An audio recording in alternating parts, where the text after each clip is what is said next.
Hello दोस्तों, कैसे हो आप लोग। आई होप आप सभी बहुत अच्छे होंगे और आप सभी का मेरे यूट्यूब चैनल सस्टेनेबल गार्डनिंग पे बहुत बहुत स्वागत है। अब आप ये सोच रहे होंगे कि ये मैं क्या कर रही हूँ, तो रुकिए ज़रा सब्र कीजिए, बताती हूँ मैं कि मैं क्या कर रही हूँ। तो दोस्तों, ये है मेरा अपराजिता का पौधा, जिसे इंग्लिश में बटरफ्लाई पी भी बोला जाता है। और मैं इस पौधे को बहुत दिनों से नोटिस कर रही हूँ कि इस पर फूल आ ही नहीं रहे हैं। तो मैंने सोचा कि मैं कुछ तो गड़बड़ कर रही हूँ, इसलिए मेरे पौधे पर फूल नहीं आ रहे हैं।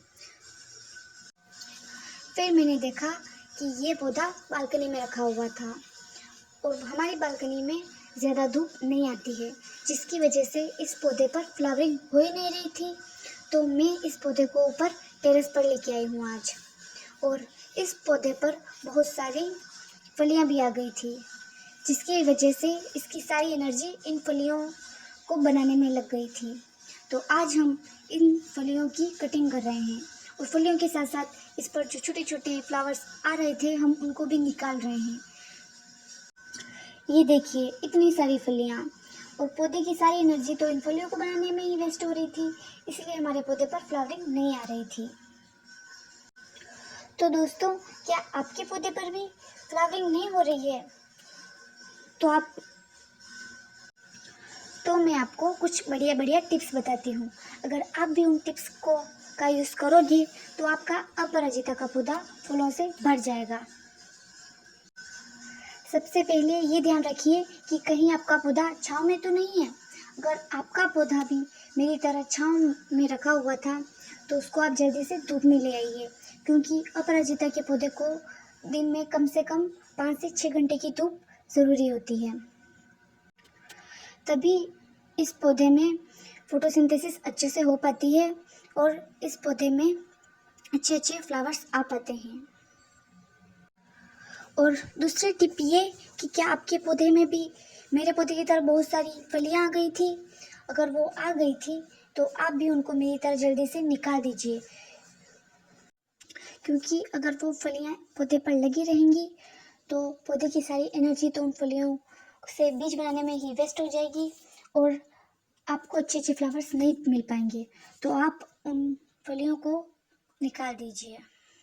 और तीसरी टिप ये कि आप मेरी तरह इस पौधे की कटिंग कर दीजिए, क्योंकि कटिंग करने से क्या होगा, आपका पौधा जो है घना बनेगा, और आपका पौधा जितना घना होगा उस पर उतनी ही अच्छी फ्लावरिंग होगी। और आप ये भी देखिए कि कहीं आपकी मिट्टी सूखी हुई तो नहीं है, क्योंकि अपराजिता के पौधे को पानी की मात्रा थोड़ी ज़्यादा चाहिए होती है, तो आप उसको बराबर पूरा गमला भर के पानी देते रहें। और एक और काम आप ये करिए कि जो पौधे के नीचे नीचे की जो डालियाँ होती है और पौधे का जो मेन स्टेम होता है उसमें से आप पत्तियों को हटा दें, और आपके पौधे में जितनी भी खराब यानी कि पीली जो पत्तियाँ पड़ गई है आप उनको भी निकाल दीजिए, जिससे पौधा अपनी एनर्जी उन पत्तियों में वेस्ट ना करे। वैसे अपराजिता के बहुत सारे फायदे हैं। अपराजिता के पौधे से हर्बल टी बनाई जाती है, जो हमारी सेहत के लिए बहुत अच्छी होती है। और अपराजिता के फूलों को भगवान शिव जी पर भी चढ़ाया जाता है। भगवान शिव जी के पसंदीदा फूल हैं अपराजिता के फूल। और इसके अलावा आप हमें कमेंट में बताइए कि और क्या क्या फ़ायदे हैं अपराजिता के पौधे के। और ये मैं अपने पौधे में जो देसी खाद होती है घर की वो डाल रही हूँ, क्योंकि मैंने बहुत टाइम पहले अपने पौधे में खाद डाली थी, तो इसमें आई थिंक फर्टिलाइज़र की कमी हो गई थी, इसलिए इसमें फ्लावर्स नहीं आ रहे थे। तो आप भी अपने पौधे में खाद डाल सकते हैं, और आप मिट्टी में खाद डालकर उसे अच्छी तरह से मिक्स कर दीजिए। और अब फाइनल हमारे पौधे में पानी देने की बारी आ गई है, तो ये अब हम अपने अपराजिता के पौधे को पानी दे रहे हैं। तो दोस्तों, कैसा लगा आपको ये वीडियो, हमें कमेंट्स में ज़रूर बताइए, और अगर आप नए हो तो इस चैनल को सब्सक्राइब कीजिए। Thank you, keep gardening. और वीडियो अच्छा लगा हो तो लाइक शेयर सब्सक्राइब।